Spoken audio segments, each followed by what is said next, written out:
Praise the Lord, హల్లెలూయా. దేవుని పరిశుద్ధ నామానికి మహిమ కలుగును గాక. కూడి ఉన్న మీ అందరికీ నజరేయుడైన యేసుక్రీస్తు ప్రభు నామంలో వందనాలు తెలియజేస్తున్నాను. అలాగే దేవుడు మనల్ని చాలా అద్భుతంగా ఆశ్చర్యకరంగా నడిపించుకు వెళ్తున్నారు. దేవుడు చేస్తున్న మేలు బట్టి ఆయనకే మహిమ కలుగును గాక. ప్రియులారా, మరి ఈరోజు మరలా అభిషేకంలో ఉన్నటువంటి ఆశీర్వాదాలు, దేవుని యొక్క ఆత్మ మన మీద ఉండేటప్పుడు, లేక దేవుని చేయి మన మీద ఉండేటప్పుడు, లేక దేవుడు నూనెతో మన తలను అంటినప్పుడు, అంటడం అంటే తన చెయ్యి మన మీదకి రావడం అని అర్థమైందా? దేవుని చేయి మన మీద ఉండేటప్పుడు దేవుని ఆత్మ మన మీద ఉన్నట్టుగా మనం గుర్తు చేసుకోవాలి. దావీదును సమూయేలు ప్రవక్త నూనెతో అభిషేకించినప్పుడు అప్పటి నుండి యెహోవా ఆత్మ అతనితో బలముగా ఉండి అనేక కార్యాలు జరిగించినట్టుగా మనము 1 సమూయేలు గ్రంథం 16వ అధ్యాయంలో చదవగలం, చూడగలం. మరొకసారి దావీదు కీర్తనాకారుడు పాడుతున్నటువంటి పాట, రచించిన కీర్తనలో ఉన్నటువంటి ఒక మూల వాక్యాన్ని, వచనాన్ని మనం చదువుకుందాం. ఏంటట? 23వ కీర్తన 5వ వచనంలో ఏమని రాసిందట? నా శత్రువుల ఎదుట నీవు నాకు భోజనము సిద్ధపరచుదువు, నూనెతో నా తల అంటి ఉన్నావు, నా గిన్నె నిండి పొర్లుచున్నది. హల్లెలూయా. దేవుని యొక్క ఆత్మ అభిషేకము మన మీద ఉండేటప్పుడు మొదటిగా నేను చెప్పాను, మనకు కొదువ, కొరత, లేమి ఉండవు. యెహోవా నా కాపరి, నాకు లేమి కలుగదు. అది చెప్పుకుంటూ ఆయన పచ్చిక గల బయళ్ళు, పచ్చిక గల చోట్ల ఆయన పరుండ చేస్తూ శాంతికరమైన జలముల యొద్ద ఆయన మనల్ని నడిపిస్తూ ఉంటాడు అని గత వారంలో చెప్పుకుంటూ వచ్చాం. మన జీవితంలో కొదువ, కొరత అనేది ఉండదు. అవసరం అనేది ఉండొచ్చేమో, కానీ అది కొదువుగా ఉండదు. అది తీర్చబడతాది. అది ప్రతి అవసరము కూడా తీర్చబడును అని చెప్పాడు. ప్రతి విధమైన సత్కార్యము చేయుటకు సమస్త విధములైన కృపను ఆయన మన ఎడల విస్తరింప చేయగలడు అని చెప్పుకున్నాం. సౌభాగ్యము గలవారమగుటకు దేవుడు మన పట్ల ఆయన కృపను విస్తరింప చేసేవాడు. కాబట్టి ప్రియులారా, భాగ్యము గలవారమవుతాం, కాబట్టి ఐశ్వర్యవంతులమవుతాం, అలాగే మరి ధనవంతులమవుతున్నాం. కాబట్టి ఇవన్నీ మనకు కలిగేటప్పుడు, లేక ఆయన మన పట్ల సిద్ధపరిచిన, అలాగే ఏర్పాటు చేసిన, ఆయన దాచిన మేళ్ళు ఎన్నో ఉన్నాయి. అవన్నీ కూడా ఆయన సమయానుకూలంగా మనకు అనుగ్రహించబడతాయి. మనము ఆయన యందు నమ్మకం ఉంచి ప్రార్థన చేస్తూ, ఆయన స్తుతిస్తూ, కనపరుస్తూ, ఆయన మహింపరుస్తూ, ఆయన కీర్తిస్తూ ముందుకు వెళ్ళడం ఒక్కటే. కృతజ్ఞతాపూర్వకంగా ప్రార్థన చేయాలి. దేవా నీకు స్తోత్రాలు, మా కుటుంబంలో లోటు లేకున్నా దేవా తండ్రి, మా కుటుంబ అవసరాలన్నీ తీర్చుకుంటూ, మా పరిచర్య అవసరాలన్నీ తీర్చుకుంటూ, ఒకవేళ అవసరాలు ఏర్పడినా సరే వాటన్నిటినీ తీర్చుకుంటూ వెళ్తున్న దేవుడా నీకు స్తోత్రాలు. ఇక మాకు ఈ విషయంలో నాయన తండ్రి అవసరమై ఉన్నాము. ఈ అవసరత నజరేయుడైన యేసుక్రీస్తు నామములో తీర్చబడుతుంది కనుక మీరు తీరుస్తున్నారు కనుక మీకు మహిమ చెల్లిస్తున్నాను, మీకు కృతజ్ఞత చెల్లిస్తున్నాను.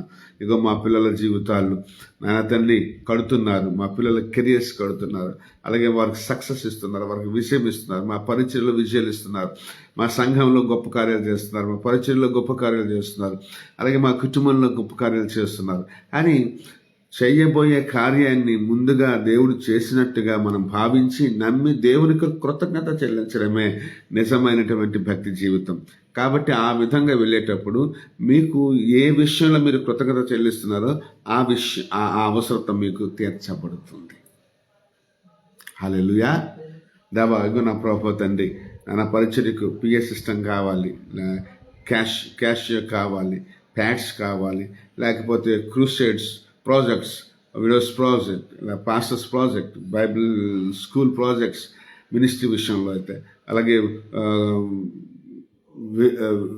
Foreign visits, interstate international visits, ministry, మీకు ఏది ఇష్టమో అది అడగండి.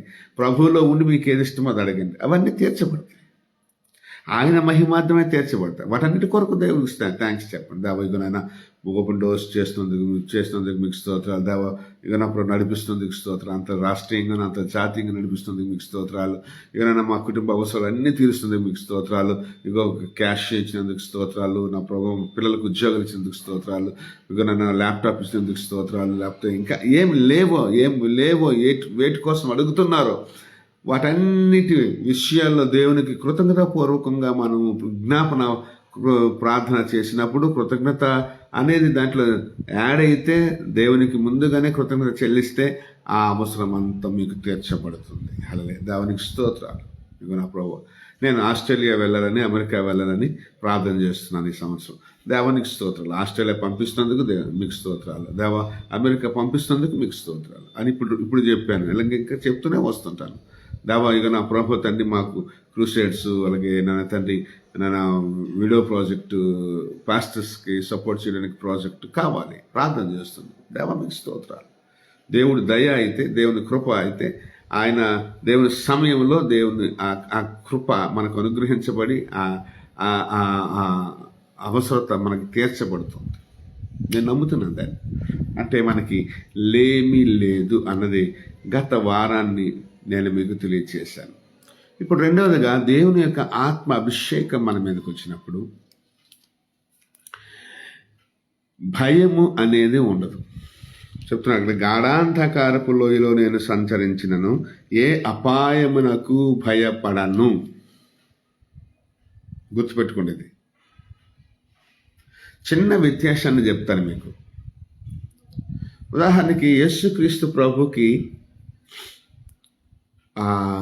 శిలువ మరణానికి ముందు రోజుల్లో ఏం జరిగాయంటే ఆయన్ని రోమా సైనికులు వచ్చి అరెస్ట్ చేయటం, గెత్సెమనే తోటలో ఆయన పట్టుకోవటం, ఆయన శిష్యుల్లో ఒకడు మరి కొంత డబ్బుకు ఆశపడి ప్రభుత్వానికి ఆయన ఉన్న ప్లేస్లన్నీ తెలియచేయటం, ఆయన శిష్యుడే యేసు ప్రభుని రోమా సైన్యానికి ప్రభుత్వానికి అప్పచెప్పడం జరిగింది. అయితే ఆ విషయాలు జరిగినప్పుడు ఆయన్ని సైనికులు తీసుకెళ్ళి అరెస్ట్ చేసి ఇంకా తీర్పుకి అంటే ఇంకా కోర్టుల్లో తీర్పులు ఇవేవి అవుతుంటాయి. ఆయన ఏం దోషం చేశాడు, ఏం తప్పు చేశాడు, మరి న్యాయమూర్తులు నిర్ణయించి శిక్ష వేయాలి. కాబట్టి ఆ టైంలో ఉండేటప్పుడు ఒకరోజు ఒక చిన్న పిల్ల పేతుర్ని చూచి, నువ్వు కూడా ఆయనతో ఉన్నవాడివే కదా అని అన్నారు. ఆయన అంటే అబ్బే నేను ఎవరున్నా, నా యేసు ఎవరు నాకు తెలియదని బొంకాడు. యేసు ప్రభు ఇంతకు ముందే పేతుర్ని ఉద్దేశించి, నువ్వు నేను తెలియనని ముమ్మారు బొంకుతావు అని చెప్పాడు. అబద్ధం ఆడతావయ్యా, నా కోసం నువ్వు నిలబడలేవు, 3 సార్లు అబద్ధం ఆడతావు, కోడు కుయ్యక మునిపే 3 సార్లు అబద్ధం ఆడతావు అని చెప్పుకొచ్చాడు. 3 సార్లు అబద్ధం ఆడతావు అని అంటే, నేను చచ్చినా సరే అలా చెయ్యను ప్రభువా అని ప్రభు దగ్గర ఏదో తొందరపాటుగా మాట్లాడతాడు. ఆఖరికి ఆయన ముమ్మారు బొంకాల్సి వస్తుంది. అప్పుడు కోడుకు వస్తుంది. అప్పుడు పశ్చాత్తాపడి ఏడుస్తాడు. ఎందుకు అంటే ఒక నిమిషం.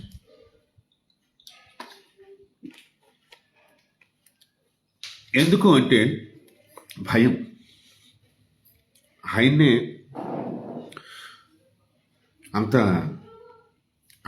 అరెస్ట్ చేసి అంత చిత్రవత చేస్తున్నారు, ఇక మనల్ని ఎంతగా చిత్రహింస చేస్తారో అని భయం, మరణ భయం. మరణ భయం అనేది వచ్చింది. ప్రభుతో ఉన్నప్పటికీ మరణ భయం అనేది తనకి రావడం అనేది జరిగింది. కానీ అదే మరణ భయం కలిగినటువంటి పేతురు ఎప్పుడైతే దేవుని ఆత్మను పొంది ఒక చిన్న పిల్ల దగ్గర నిలవలేని, మాట్లాడలేని, సరి అయిన సమాధానం చెప్పలేని స్థితిలో ఉన్న పేతురు ఒక అపోస్తలుడుగా, యేసు ప్రభు శిష్యునిగా, పరిశుద్ధాత్మ అభిషేకము పొందుకున్నాక, నింపుదల పొందుకున్నాక, పరిశుద్ధాత్మ దేవుడు వారి మీదకి వచ్చినప్పుడు శక్తి పొందుకొని మాట్లాడడం మొదలుపెట్టి సాక్షిగా నిలబడడం అనేది జరిగింది. ఆఖరికి తన మరణంలో కూడా తను భయపడక,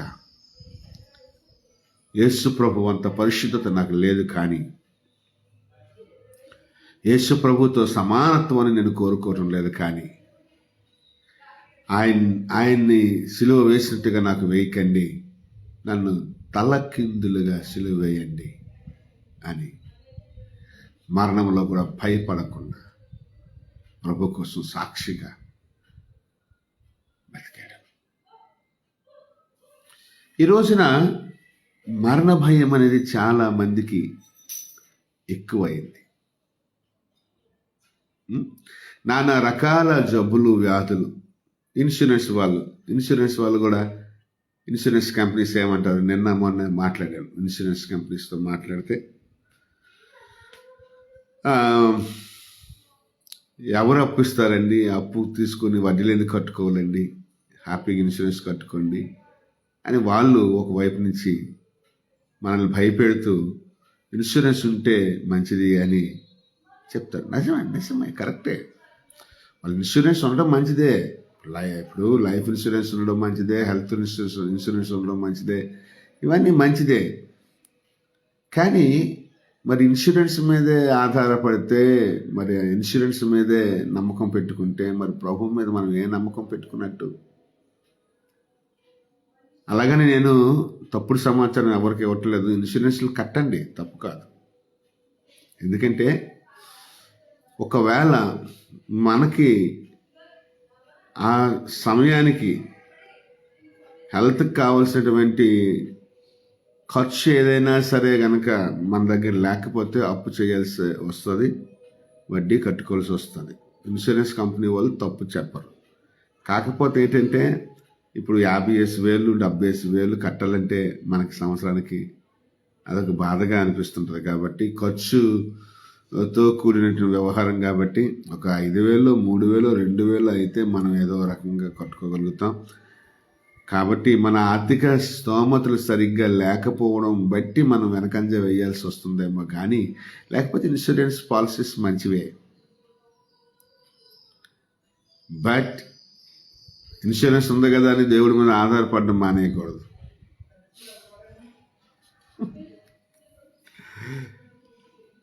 అర్థమైందా? అవి మరణపు భయాలు,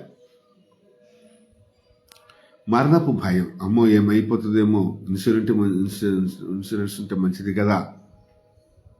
ఇక్కడ అంటాడు కీర్తన గారు, అంటాడు, గాఢాంధకారపు లోయలో నేను సంచరించిన ఏ అపాయానికి భయపడను, ఏ అపాయానికి భయపడను.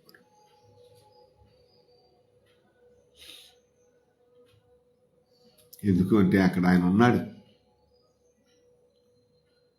మరణ భయం, రోగ భయం, ఒక రోగం వస్తే భయం, ఆ రోగం మనల్ని చంపేస్తుందేమో అని, ఆ వ్యాధి మనల్ని చంపేస్తుందేమో అని, ఆ వ్యాధి ముదురుతుంది, ఆ వ్యాధి. ఇక్కడ కూడా చెప్తున్నారు, పౌలు గారు కూడా అడిగారు. ఏమని అడిగారు? దేవా, నా శరీరంలో ఈ ముళ్ళు ఉందయ్యా, శరీరంలో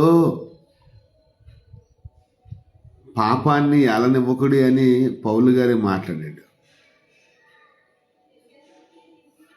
ఒక్కొక్కసారి మరి ఏ పాపము వలన కూడా రోగాలు వస్తాయి. మనం పాపం చేస్తే గనక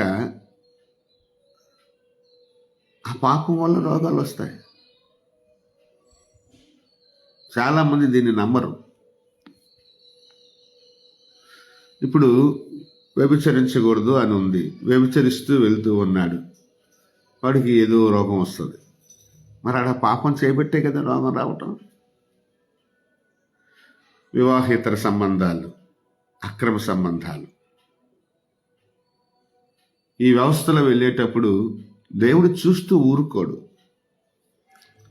దేవుడు ఏదో ఒక రకమైన చిన్న పనిష్మెంట్ అనేది, ప్రతి పనిష్మెంట్ కూడా భూమి మీదే జరిగిపోతుంది. నీకు ఎందుకంటే నిత్యత్వంలో ఏ శిక్ష ఉండదు. నీకు పరలోకంలోకి వెళ్ళిపోయాక నీకు శిక్ష ఉండదు. ఏ శిక్ష విధి లేదు అక్కడ. దేవుని స్తుతిస్తూ బ్రతకడమే, అక్కడ కీర్తిస్తూ బ్రతకడమే. శిక్ష ఎక్కడ ఉంటుంది అంటే నరకంలో ఉంటుంది. ఆయన అంగీకరించకపోతే ఉంటుంది తప్ప, కానీ ఇంకేం కాదు. అంటే ఇదంతా ఎందుకు చెప్తున్నాను అంటే, అక్కడ పౌలు గారి జీవితంలో ముళ్ళు ఉండేటప్పుడు ఈ ముళ్ళు తీసివేయదావా అని 3 సార్లు ఆయన ప్రత్యేకంగా ప్రార్థన చేశాడు. 3 సార్లు ప్రార్థన చేస్తే దేవుడు జవాబు ఏమొచ్చిందంటే ఆయనకి, నువ్వు ప్రార్థన చేశావు, అది ఓకే, కానీ నేను ఆ ముళ్ళు తీయను అన్నాడు. ముళ్ళు తీయను, కానీ ఆ ముళ్ళు నీకు ఏ హాని చేయనివ్వకున్నా నేను నీ పట్ల కృపను అనుగ్రహిస్తాను అని చెప్పి, నా కృప నీకు చాలు.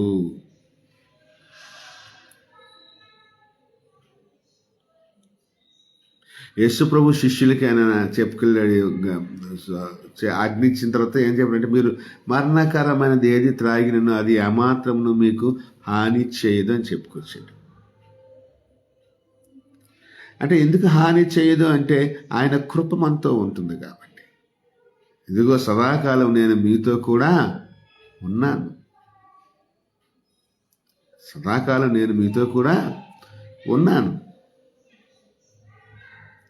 అని చెప్పుకొచ్చాడు. అంటే ఆయన ఉన్నాడు అంటే ఆయన కృప మనతో ఉంది, ఆయన తోడు మనతో ఉంది, ఆయన సన్నిధి మనతో ఉంది, ఆయన శక్తి మనతో ఉంది, ఆయన ఆరోగ్యం మనతో ఉంది, ఆయన బలం మనతో ఉంది, ఆయన ఐశ్వర్యం మనతో ఉంది. ఆయన ఉంటే ఆయనవన్నీ మనతోనే ఉన్నాయి. నావన్నీ నీవే కదా అంటున్నాడు దేవుడు. నువ్వు తీసుకుని ఖర్చు పెట్టుకుంటే నేను కాదంటాను అని పెద్ద కుమారుడితో తండ్రి అంటాడు. యేసు ప్రభునకు కలిగినవన్నీ మనవే. కాబట్టి ప్రియులారా, ఈ రోజున మనము కృపను కోరుకోవాలి. నీవు అంటే నీ కృప జీవము కంటే ఉత్తమము అని ఒక పాట ఉంది. నీ కృప జీవము కంటే ఉత్తమం. ఆ పౌలు గారు మరి ఆయన భయాన్ని వ్యక్తీకరించలేదు, కానీ శరీరంలో ఉన్నటువంటి ఆ బలహీనతను మాత్రం తీసివేయమని, ఆ రోగాన్ని తీసివేయమని ఆయన ప్రార్థన చేసుకొచ్చాడు. ఆయనతో ఏముంది, నా కృప నీకు చాలు, నా కృప నీకు చాలు, నా కృప నీకు చాలు పౌలు అని దేవుడు అన్నాడు. దావీదు ఏమని ప్రార్థన చేస్తున్నాడు? గాఢాంధకారపు లోయలో నేను సంచరించిన ఏ అపాయానికి భయం, I will not fear for any danger. చెప్పుకొస్తున్నాడు ఆయన చెప్పుకొస్తున్నాడు. Praise the Lord, hallelujah. కాబట్టి ప్రియులారా, మనం ఏంటంటే ఈ రోజున మరణపు భయాన్ని మనం జయించాలి. హల్లెలూయా. మరణపు జయాన్ని, though I walk through the valley of the shadow of death, I will fear no evil.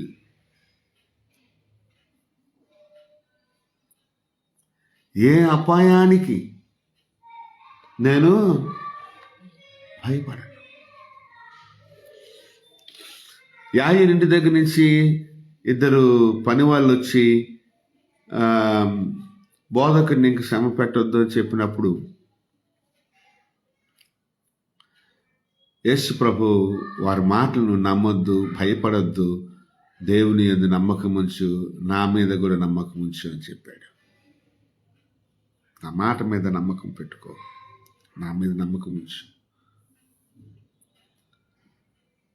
మన నమ్మకం, మన విశ్వాసం మనకి గొప్ప విషయాలు సమకూరుస్తుంది. ప్రభు మీద నమ్మకం, దేవుడి మీద నమ్మకం, అదే బ్రతుకు, అదే జీవం, అదే ఆధారం మనకి. హల్లెలూయా.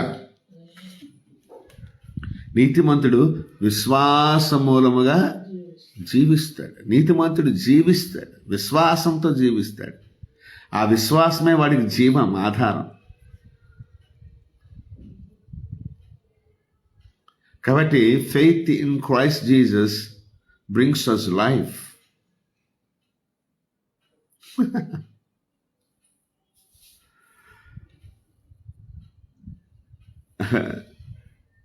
Faith in Jesus brings us life.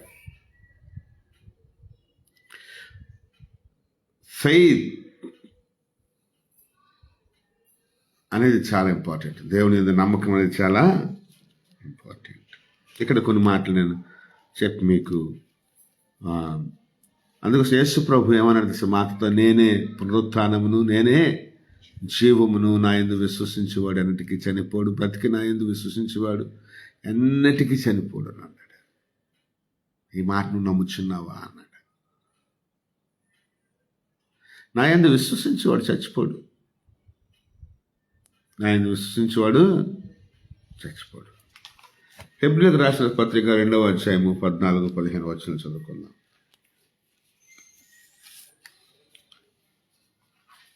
హెబ్రీయులకు రాసినటువంటి పత్రిక అపోస్తలుడు పౌలు గారు 2వ అధ్యాయము 14-15 వచనాలు చదువుకుందాం. కాబట్టి ఆ పిల్లలు రక్తమాంసములు గలవారైనందున ఆ ప్రకారమే మరణము యొక్క బలము గలవానిని, అనగా అపవాదిని మరణము ద్వారా నశింపజేయుటకును, జీవిత కాలమంతయు మరణ భయము చేత దాస్యమునకు లోబడిన వారిని విడిపించుటకును ఆయన కూడా రక్త మాంసంలో పాలివాడాయను. హల్లెలూయా, హల్లెలూయా. ఇక్కడ జీవితకాలమంతయు మరణ భయము చేత దాస్యమునకు లోబడిన వారు, వాళ్ళు ఎప్పుడు మరణానికి భయపడుతూనే ఉంటారు. నిన్న మా చిన్న తమ్ముడితో మాట్లాడుతూ, అనయ్య ఒక దూత వచ్చి నా దగ్గరికి నాతో మాట్లాడుతున్నాడు, నువ్వెవరువే ఇక్కడికి వచ్చావనంటే నేను మరణదూతని అన్నాడు. నీకు ఇక్కడ పని ఏంటి, ఇక్కడ నుంచి వెళ్ళిపో అని నేను వాడితో అంటుంటే, నేను వెళ్ళను, నా పని అయినంత వరకు నేను ఇక్కడ ఉంటాను, అప్పుడు వెళ్ళిపోతాను నాతో అన్నాడు. నువ్వు వెళ్ళవా వెళ్ళవా వెళ్ళవా అని నేను అంటున్నాను, నాకు టైం ఉంది వెళ్ళటానికి అని అంటున్నాడు అని అంటూ భయపడ్డాడు. అప్పుడు వాడికి నేను చెప్పాను, మీ అందరి కొరకు మేము ప్రార్థన చేస్తున్నాం. వచ్చి ఎన్ని రోజులు అయిందిరా ఒక ఇలాగా దర్శనం వచ్చానంటే, సంవత్సరం దాటిపోయింది అన్నాడు. వాడికి యాక్సిడెంట్ అయ్యి ఒక లారీ కింద పడిపోవలసింది. దేవుడు వాడిని రక్షించాడు. అప్పుడు అక్కడ పోలీసులే ఉంటే పోలీసులు కాపాడారు. దేవుడు పోలీసులను అక్కడ దూతలుగా ఎంచుకున్నాడు. అంటే ఇలాగ నా మరణ భయము చాలా మందికి ఉంటుంది. ఈ మరణ భయము చేత వాళ్ళు ఏంటంటే దాసులైపోతున్నారు, బానిసలైపోతున్నారు, మరణానికి బానిసలైపోతున్నారు. ఇక్కడ నేను చెప్పాల్సిన విషయం ఇంకోటి ఉంది. ఆదాము నుంచి మోషే వరకు 1000 తరాలు.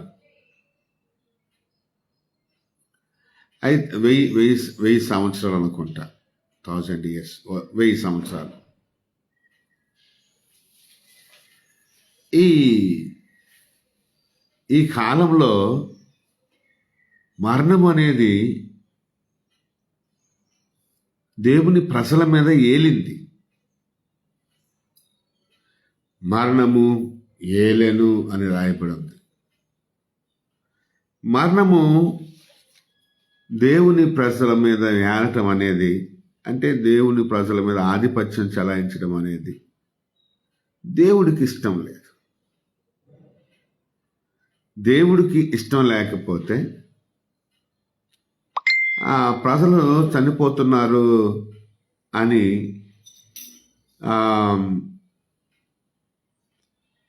అనగానే మరి ప్రార్థన చేశాడు మోషే. ప్రార్థన చేస్తే అప్పుడు దేవుడు ఏం చేశాడంటే ధర్మశాస్త్రాన్ని ఇచ్చాడు. దేవుడు ఏం చేశాడు? ధర్మశాస్త్రం ఇచ్చాడు. ధర్మశాస్త్రం ఇస్తే ధర్మశాస్త్రం వలన మరణము కొద్దిగా తగ్గింది, కానీ పాపం అనేది తగ్గలే. పాపానికి జీతమే మరణం. పాపానికి జీతమే మరణం. అప్పుడు యేసు ప్రభు రావడంతో ఆ పాపం అనేది పోయింది. ఇక్కడ రోమీయులకు రాసినటువంటి పత్రిక 5వ అధ్యాయంలో ఈ విషయాలన్నీ కూడా రాయబడతాయి.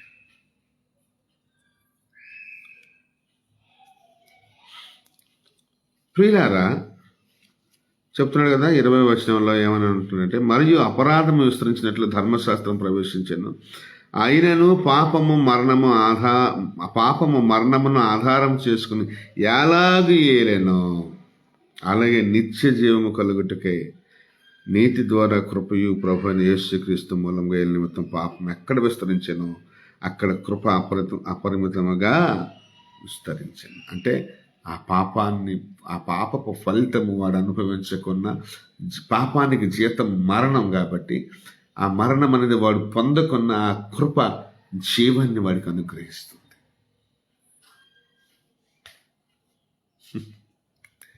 కాబట్టి ఈ రోజున క్రైస్తవులు త్రాగుబోతులు అవుతున్నప్పటికీ, తిరుగుబోతులు అవుతున్నప్పటికీ, వ్యభిచారులు అవుతున్నప్పటికీ, దొంగతనాలు అబద్ధికులు అవుతున్నప్పటికీ, ప్రభువు అనుకున్న రీతిగా వాళ్ళు జీవించలేకపోతున్నప్పటికీ, కొంతమంది రాజకీయాన్ని తీసుకొచ్చి పరిచర్యల్లోనూ సంఘాల్లోనూ నింపి సంఘాలని పరిచర్యలను పాడు చేసేటటువంటి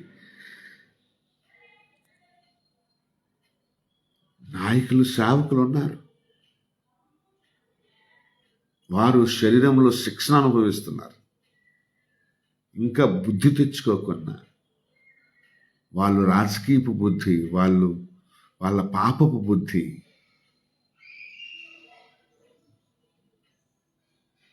తో అధికారానికి, ధన వ్యామోహానికి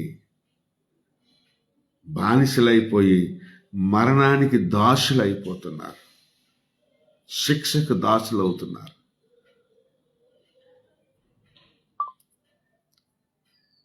కాబట్టి ఆ కృప బట్టి ఆ మాత్రమైనా బ్రతుకుతున్నారు తప్ప ఇంకొక రకంగా కాదు. నాకు తెలిసిన వాళ్ళు చాలామంది ఉన్నారు. అందరికీ తెలియచ్చు, ఇలాంటి జీవితాలు ఎన్నో తెలియచ్చు. కాబట్టి మరణ భయము చేత దాసులైపోయారు. దేనికంటే మరణానికి, మరణము తీసుకొచ్చిన అధిపతికి.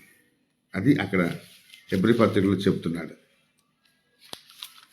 హెబ్రీ పత్రిక ఇప్పుడు ఈ మరణం అనేది ఎప్పుడైతే రాజు అయ్యాడో ఆ రాజరికాన్ని యేసు ప్రభు తీసాడు. ఇప్పుడు యేసు ప్రభు మాత్రమే రాజు అయ్యాడు. రాజులకు రాసయ్యాడు. హల్లెలూయా. ఇక్కడ చెప్తున్నాడు కదా, మరణము యొక్క బలము గలవాడు అపవాది. వాడికి దాసులైపోతున్నారు మనోళ్ళు.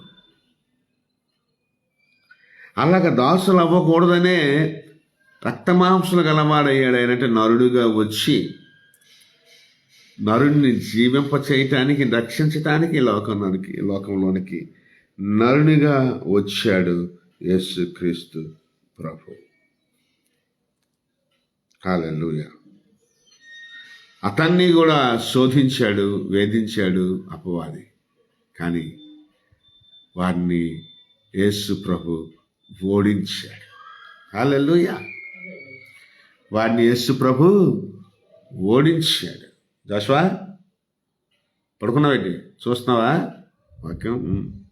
వారిని యేసు ప్రభు ఓడించాడు. ఓడించడమే కన్నా అపవాది క్రియలను నాశనం చేశాడు ప్రభు.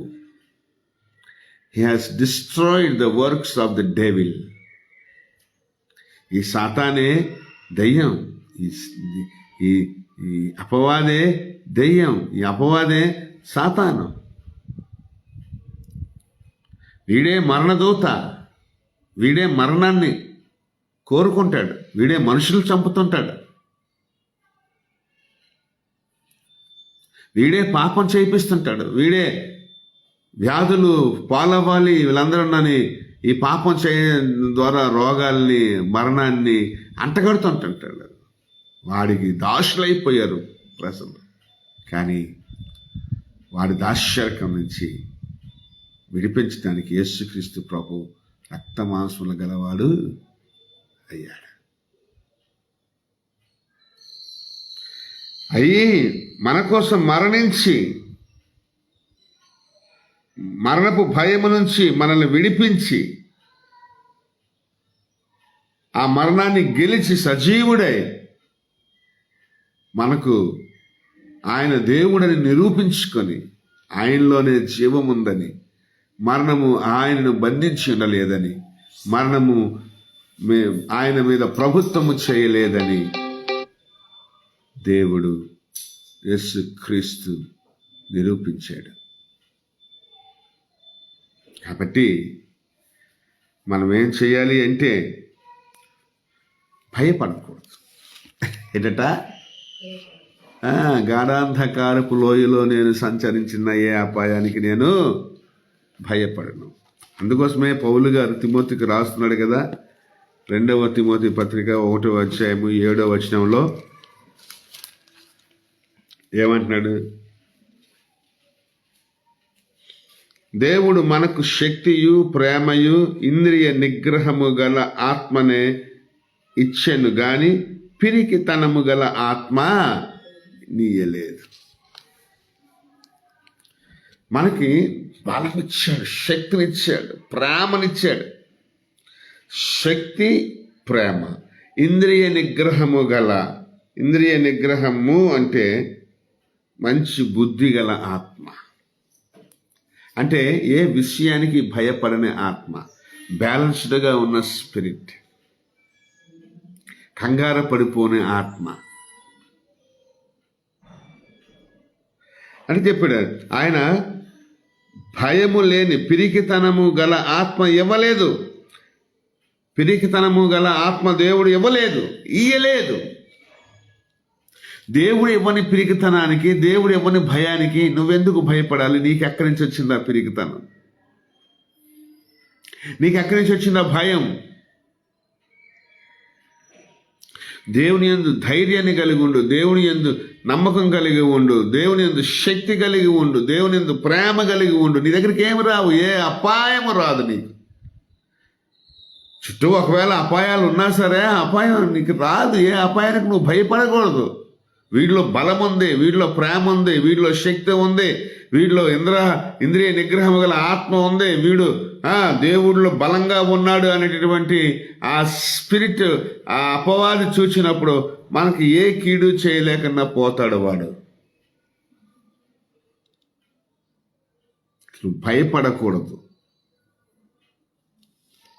క్రైస్తవులు ఈ విషయాలు తెలుసుకోవాలి. ఏ మనిషి అయినా ఈ విషయం తెలుసుకోవాలి.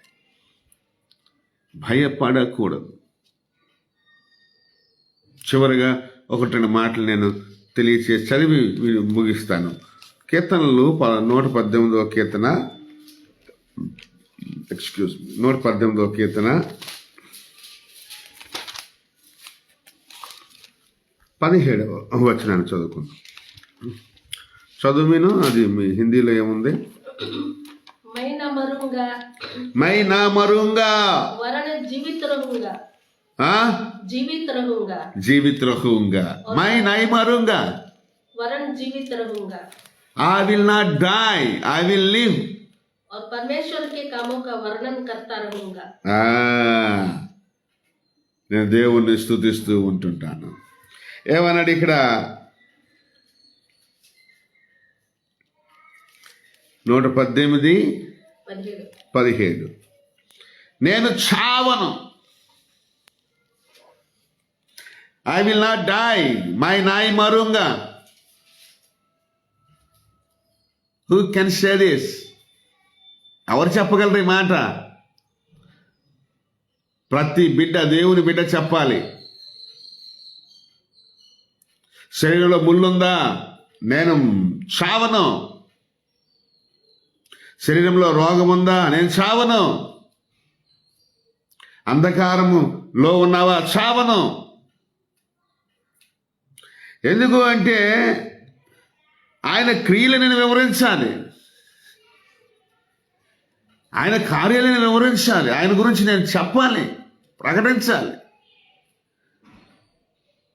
నా దేవుడు సజీవుడని నేను చెప్పాలి.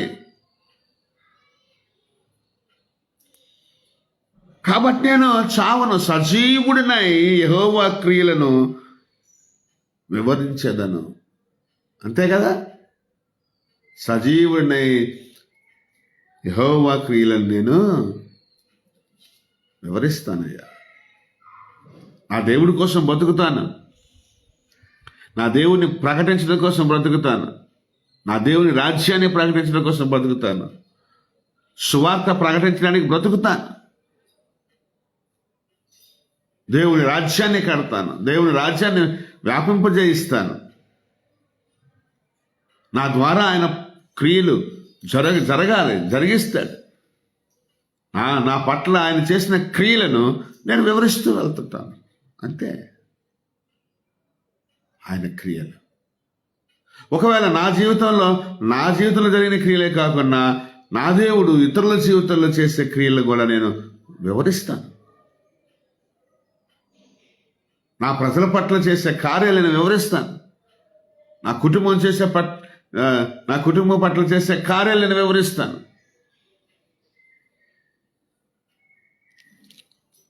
అందుకోసం బ్రతకాలి. Live for Christ, live for God. నేను చావను. సజీవుడినై యెహోవా క్రియలను నేను వివరిస్తాను. చెప్పాలి. అలాగే నేను భయపడను. గాఢాంధకారపు లోయలో టిల్లు భయపడనని చెప్పాలా? అర్థమవుతుందా? గాఢాంధకారపు లోయలో నేను సంచరించిన ఏ అపాయమునకు నేను భయపడి, నీ దుడ్డుకర నీ దండము నన్ను ఆదరిస్తుంది. నేను భయపడమని చెప్తున్నాడు. ప్రైజ్ ది లార్డ్, హల్లెలూయా. చివరగా 79వ కీర్తన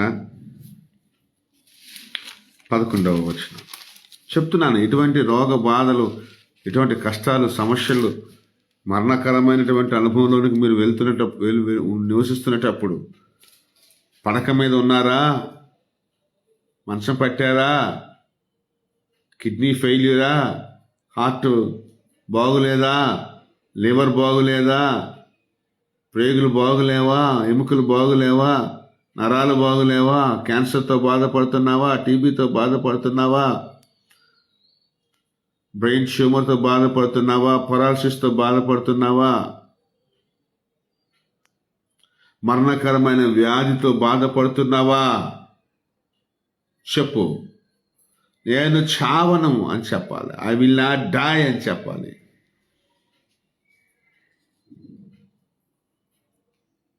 I will live for my God. I live for preaching the gospel. I live for preaching the kingdom of God అని చెప్పాలి. Hallelujah. Praise Jesus. ఈ విషయాలు గుర్తుంచుకోవాలి ప్రియులారా. భయం, బికాస్ దేవుడు మనకి God has not given us the spirit of fear. Remember this. 79వ కీర్తన 11వ వచనం చదువుకుందాం. చెరలోనున్న వారిని తూర్పు నీ సన్నిధికి రానిమ్ము, నీ బాహుబలాతిశయమును చూపుము, చావునకు విధింపబడిన వారిని కాపాడము. నీకు నువ్వు చెప్పుకోవాలి. అలాగే మరణపు భయముతో దాస్యంలో ఉన్న వారిని విడిపించుదావా అని నువ్వు అపాయాల్లో ఉన్న వారిని, వ్యాధిలో ఉన్న వారిని, మరణపు టంచుల్లో ఉన్న వారి కొరకు, వారి విడుదల కొరకు నేను ప్రార్థన చేయవలసిన వారమై ఉన్నాం. అందుకోసం నేను ఎప్పుడు ప్రార్థన చేసిన ఐసీయూలో ఉన్న వారిని, రోగుల్ని, ఆపరేషన్ థియేటర్లో ఉన్న వారిని, సర్జరీస్ జరుగుతున్న వారిని, నానా ట్రీట్మెంట్ చేసుకోలేక, డబ్బులు లేక రోగాలతోనే బాధపడుతూ ఆ రోగపు బాధలు, నరకాన్ని అనుభవిస్తున్న వారిని గుర్తు చేసుకోదేవా, వారిని విడిపించుదేవా, వారిని రక్షించుదేవా, వారిని స్వస్థపరచుదేవా, వారిని దీవించుదేవా అని ఎప్పుడు కూడా నేను ప్రార్థనలో గుర్తు చేసుకుంటున్న వారిని. దేవా నాకు ఆరోగ్యం ఇచ్చావు, దేవా ఇక నాకు కూడా శరీరంలో చిన్న నాయనా తండ్రి ముళ్ళులు ఉన్నాయి, అవి నాకే హాని చేయకున్నా, నా ప్రాణం తీయకున్నా నిన్ను ప్రకటించడానికి నీ కృప నాకు కావాలి, నీ స్వస్థత నాకు కావాలి, నీ ఆరోగ్యం నాకు కావాలి, నీ శక్తి నాకు కావాలి, నీ అభిషేకం నాకు కావాలి. నేను ప్రార్థన చేసుకుంటాను. బాబు ఇకనైనా ఆహారం లేక బాధపడుతున్నవారు ఎంతోమంది ఉన్నారు నాయన. వీధుల్లో, వాడల్లో, చెట్ల కింద నన్ను వానొస్తే ఎక్కడ తలదాచుకోవాలో తెలియదు. నన్ను బిచ్చగాళ్ళు బోళ్ళంతమంది వీధుల్లో ఉంటున్నారు తండ్రి. స్నానపానాలు లేక, ఆహారం లేక, ఇక నా ప్రభు తండ్రి వస్త్రాలు లేక బాధపడుతున్నవారు, అన్నం లేక బాధపడుతున్నవారు, వసతి లేక బాధపడుతున్నవారు, వస్త్రం లేక బాధపడుతున్నవారు, బీదవారు అనేక మంది ఉన్నారు తండ్రి. వారిలో కూడా నీ ఆత్మ ఉన్నది కాబట్టి వారిని కూడా రక్షించదండి, వారిని కూడా ఆదరించదండి, వారిని కూడా పోషించదండి, వారికి కూడా నీ సహాయం దయచేయను ఆయన. ఈరోజు మేము ఏదో ఉన్నాం, స్థితిలో ఉన్నాం, 4 ముద్దలు తినగలుగుతున్నాం, చక్కగానే ఉన్నాం తండ్రి. నా ప్రభు నీ కృపను బట్టి నీకు వందనాలు తండ్రి. నన్ను దీవించిన దేవుడు బీదలను కూడా కనికరించండి, దీవించండి, ఆశీర్వదించండి, రోగులను స్వస్థపరచండి అయ్యా. ప్రయాణికులకు క్షేమకరమైన ప్రయాణాల దేశాల్లో నెమ్మది కలిగించండి తండ్రి. ఎందుకు మనం ప్రార్థన చేయాలి? దేవుడు మనకు అప్పగించాడు ఈ బాధ్యత. దేవుడు మన క్షేమాన్ని కోరుకోమన్నాడు, ఇతరుల క్షేమాన్ని కోరుకోమన్నాడు. నీకు వల్లే నీ భార్యను, నిన్ను వల్లే నీ భార్యను ప్రేమించా అన్నాడు. అంటే నీ శరీరాన్ని నువ్వు ప్రేమించుకోవాలి, ఇతరులను కూడా నువ్వు నిన్ను వల్ల నీ పొరుగు వాడిని ప్రేమించాలి అన్నాడు దేవుడు. క్రైస్తవుడా, ఎలా పడితే బతకూడదురా, ఎలా పడితే బతకూడదన్నా. డబ్బుందని, జ్ఞానముందని, బుద్ధి ఉందని నువ్వు చెడును ప్రదర్శించకూడదు, నీ రాజకీయాన్ని ప్రదర్శించకూడదు. దృష్టి పోతుంది, శరీరం పోతుంది, ఆత్మ నశించిపోతుంది, పిల్లలకు శాపాలు వస్తాయి, కుటుంబంలో శాపాలు ఉంటాయి, పరిచర్య నీరసించిపోద్ది, నువ్వు నీరసించిపోతావు, ఆరోగ్యం పోతుంది, ఆనందం పోతుంది, శాపగ్రస్తుడు అయిపోతావు రా నాన్న. ఇన్ని బాధ్యతలు దేవుడు మనకి ఇచ్చాడు.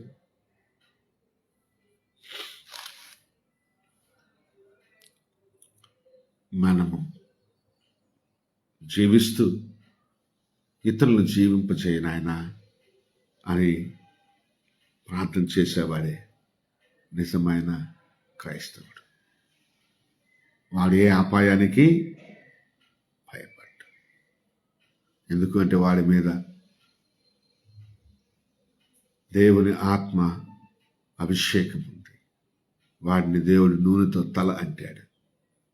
వాడు ఏ అపాయానికి భయపడక నిబ్బరమైన బుద్ధి గలవాడై ఉంటాడు. ఇంద్రియ నిగ్రహము గల ఆత్మ గలవాడై ఉంటాడు. ధైర్యంతో ఉంటాడు.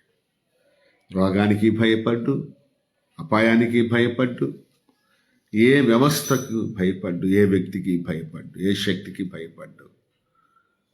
వాడిలో దేవుని ఆత్మ శక్తి, దేవుని ప్రేమ ఉంది కాబట్టి వాడు భయపడ్డు. దేవుని మీద అపారమైన నమ్మకం వాడుకుంటుంది కాబట్టి వాడు భయపడ్డు. ప్రియులారా, గాఢంధకారపు లోయ అనగా మరణము, అక్కడ చాలా అపాయాలు ఉంటాయి కాబట్టి ఆ మరణపు శక్తిని, ఆ చీకటిని యేసు ప్రభు దూరం చేసి మనకు వెలుగుగాను, మనకు జీవముగాను ఈ లోకంలో మనకు అనుగ్రహింపబడ్డాడు. కాబట్టి యేసు ప్రభు నమ్ముకున్న వారికి చీకటి పోయి వెలుగు వస్తుంది, పాపం పోయి పరిశుద్ధత వస్తుంది, రోగము పోయి స్వస్థత వస్తుంది, దుఃఖము పోయి ఆనందం కలుగుతుంది, నరకము పోయి పరలోకము కలుగుతుంది, మరణము పోయి జీవము కలుగుతుంది. ఈ మాటలు దేవుడు మన వినికిడిలో దీవించి ఆశీర్వదించిన గాక. కాబట్టి మీ జీవితంలో ఎప్పుడు భయపడకూడదని కోరుకుంటూ ఈ నా మాటలు ముగిస్తూ ఉన్నాను. ఈ మాటలు మీకు మరి దేవుని యొక్క వినికిడిలో ఇష్టపడినట్లయితే, మీ హృదయాల్లోనికి నాటబడ్డాయని అనుభవం మీకు కలిగితే గనక, ఇవి అనేక మంది హృదయాల్లో విత్తబడ్డానికి, చిగిర్చి అది పుష్పించి విస్తరించబడ్డానికి, ఫలించబడ్డానికి మీరు కూడా ఇతరులతో ఈ వర్తమానాలను షేర్ చేయవలసిందిగా కోరుకుంటూ మా పరిచర్య కొరకు ప్రార్థన చేయండి. అనేక మంది దైవజనులకు సహాయం చేయాలని, విధవరాలకు సహాయం చేయాలని, అనేక సువార్త స్వస్థ సభలు మేము పెట్టాలని ఆశ కలిగి ఉన్నాము. మా ద్వారా దేవుడు కలిగించాలని ఆశపడుతున్నాము. దేవుని సహాయ సహకారాలు, అలాగే సరైన మరి ప్రార్థన పరులు, సహాయకులు దేవుడు మాకు అనుగ్రహించలాగిన దేవుని పరిచర్య, దేవుని రాజ్యం మా ద్వారా విస్తరింపబడలాగిన దేవుని యొక్క కృప కొరకు మీరు కూడా మా ఎడల ప్రార్థించవలసిందిగా కోరుకుంటున్నాం. ఒకవేళ దేవుడు మిమ్మల్ని ప్రేరేపించగలిగితే గనక మా పరిచర్యలో మీరు పాలిభాగస్తులు అవ్వాలని ప్రేమపూర్వకంగా మిమ్మల్ని ఆహ్వానిస్తున్నాను. దేవుడు మిమ్మల్ని దీవించి ఆశీర్వదించిన గాక. ఆమేన్. కళ్ళు మూసుకొని ప్రార్థన చేసుకుందాం. ప్రార్థన చేసుకుందాం.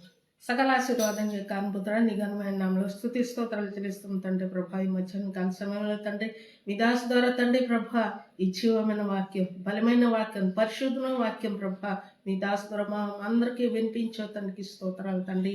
అయ్యా మా జీవితంలో తండ్రి ప్రభా పరిశుద్ధాత్మ అభిషేకం అయ్యా మా పైన ఉంది తండ్రి ప్రభా. ఎటువంటి దుశ్శక్తి, వ్యక్తి, వ్యవస్థ కానీ మా పైన ప్రభా అటాక్ చేయడానికి లేదు తండ్రి ప్రభా. అయ్యా తండ్రి ప్రభా ఈ దినం తండ్రి ఏ పరిస్థితిలో మేము ఉన్నామో తండ్రి ప్రభా ప్రతి జీవితంలో గమనిస్తూ తండ్రి ప్రభా ఒకవేళ భయపు ఆత్మతో ఉంటే, ఒకవేళ తండ్రి ప్రభా మరణపు ఆత్మతో ఉంటే ప్రభా యేసయ్యా ఈ దినం మమ్మల్ని కరుణించండి తండ్రి. దయ చూపుని ప్రార్థిస్తుంది తండ్రి. అయ్యా ప్రభా మాకు ఏ వరం అయితే ఇచ్చావు తండ్రి ప్రభా ఆ వరంని పట్టుకొని తండ్రి యేసయ్యా ఈరోజు మేము కన్నీటి ప్రార్థన చేస్తాం తండ్రి. ఆ ప్రభా ఆ వరంని పట్టుకొని తండ్రి నీకోసమే బ్రతకాల, నీకోసం జీవించాలి అయా, నీ కీర్తిని చేయాలా ప్రభా, నీ స్తుతించాలా, నిన్ను మహిమపరచాలి. మా ద్వారా ప్రభా నువ్వు గొప్ప గొప్ప అద్భుత కార్యాలు చేయాలి తండ్రి. ఈ దినం ప్రభా మేము ప్రార్థిస్తాం తండ్రి ప్రభా. దేవ మమ్మల్ని కరుణించాను తండ్రి యేసయ్యా. అయ్యా నీ వాక్యంని పట్టుకొని హత్తుకొని జీవించడానికి అట్టి కృప అయ్యా ప్రభా మా అందరికీ దయచేయను ప్రభా. ప్రతి భయపోపు ఆత్మ, మరణపు ఆత్మ నజరేయుడైన యేసు నామములో బంధిస్తాము తండ్రి ప్రభా. ఈ దినం నుంచి ప్రభా మమ్మల్ని జీవం చేయండి ప్రభా. మా ఆత్మీయంగా వెలుగుతూ ఇతరుల వాళ్ళని మేము వెలిగించాలి తండ్రి. మేము జీవిస్తూ ఆత్మీయంగా జీవిస్తూ ఇతరుల మా వాళ్ళని జీవించాలి తండ్రి. అయ్యా మా ద్వారా అనేక ఆత్మను రక్షించాలి తండ్రి. ఆన్లైన్ ద్వారా ఎంతోమంది బిడ్డల ప్రభా నీ జీవమైన వాక్యం శ్రద్ధాగి ప్రభా నీ వాక్యం వింటున్నారు. ప్రతి బిడ్డలే ప్రభా ఈ వాక్యం ప్రభ వాళ్ళ హృదయంలో ఫలించుంటుంది ప్రభ. ప్రతి ఒక్క బిడ్డని, ప్రతి కుటుంబిని ప్రభ పేరు పేరు దీవించండి, ఆశీర్వదించండి ప్రభ. వాళ్ళు ఏం పరిస్థితి, ఎటువంటి పరిస్థితిలో ఉన్నారు తండ్రి నాకేదో తెలీదు ప్రభ, కానీ సమస్తం ఎరిగిన దేవుడు తండ్రి. మన హృదయంలో కార్యం జరిగించండి తండ్రి ప్రభ.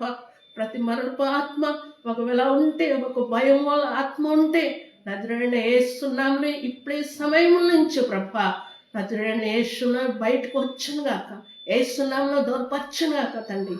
సహాయం చేయండి ప్రభ. ప్రతి కుటుంబానికి, ప్రతి బిడ్డల ప్రభ పేరు పేరు దీవించండి తండ్రి.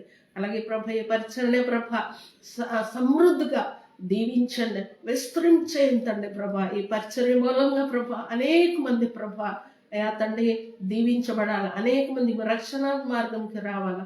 అటు కృప మా అందరికి దయచ్చని, అలాగే మా సంఘంలో జతపరిచిన ప్రతి బిడ్డని, ప్రతి కుటుంబికిని మా బిడ్డలను దీవించని, ఆశీర్వదించండి. నీ కృపల ప్రభావం భద్రపరచని, సహాయ సకలు అందించండి. సమస్త మహిమగంతా ప్రభావం మీద మార్పించుకుంటూ యేసు పరిశుద్ధ నామములో అడిగి వేడుకుంటున్నాం తండ్రి, ఆమేన్. ఇప్పుడు మన పరమ తండ్రి అయిన దేవుని యొక్క ప్రేమ, కుమారుని యేసుక్రీస్తు వారి యొక్క కృప, పరిశుద్ధాత్మ దేవుని యొక్క అన్యోన్య సహవాసము, సమాధానము కూడి ఉన్న మనకందరకు, ఆన్లైన్లో వాక్యం విన్న ప్రతి బిడ్డకు, వినబోచిన ప్రతి బిడ్డకు, సార్వత్రిక సంఘానికి ఇప్పుడు ఎల్లప్పుడూ సదాకాలము తోడై ఉండి నడిపించును కాక. Amen. God bless you all. యేసు రక్తమే జయం, శిలువ రక్తమే జయం. ప్రభు యేసు నామములో సంపూర్ణ విజయము కలుగును గాక. Amen. Amen. Thanks, brother, for watching over us in online. God bless your ministry. God bless you all. Now, please consider sharing this message to encourage others and to equip the saints, to strengthen the body of the Lord. God bless, Brother Sam. Bye-bye. Take care. Praise the Lord.